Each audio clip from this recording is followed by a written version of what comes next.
Of course బైబిల్లో రాయబడింది, నా గొర్రెలు నా స్వరాన్ని వింటాయన్నాడు. మన దేవుడు మన కాపరి కాబట్టి మనలను గొర్రెలుగా పోల్చాడు ఆయన. ఈ రోజుల్లో కొంతమంది ఇంకా క్రైస్తవులు అందరూ గొర్రెలు గొర్రెలు గొర్రెలు, వాళ్ళకి ఏమీ తెలియదు అని. గొర్రెలు అంటే వాళ్ళ ఉద్దేశం ఏంటనమాట, అమాయకులు, వీళ్ళకి ఏం తెలీదు, వీరు జ్ఞానహీనులోనే.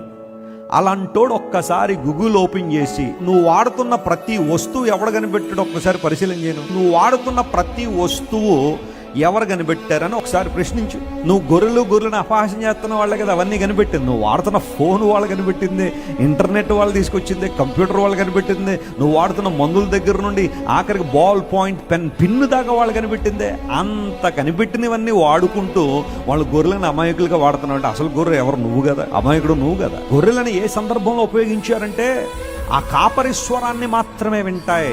గొర్రెలు ఎవడ స్వరాన్ని పడితే ఆడ స్వరాన్ని వినో, మా కాపరి స్వరం మాత్రమే వింటాం. Hallelujah. And our shepherd is our Lord and our God. మా దేవుడే మా కాపరి, మా ప్రభు, ఆయన స్వరాన్ని మాత్రమే వింటాం. కాబట్టి of course you are the sheep of God. అలా అని చెప్పి ప్రపంచానికి హాని చేసే గొర్రెలు కాదు ఇవి. ప్రపంచాన్ని కుల వ్యవస్థతో అణిచివేసే గొర్రెలు కాదు. మనుషుల మధ్య డిస్క్రిమినేషన్ తీసుకొచ్చిన గొర్రెలు కాదు. మనుషులను అనగద్రొక్కేసిన గొర్రెలు కాదు. దోచుకున్న గొర్రెలు కాదు ఇవి. దేవుని బిడ్డలు ప్రపంచానికి ఎప్పుడు దీవెనకరంగానే ఉంటారు. హల్లెలూయా.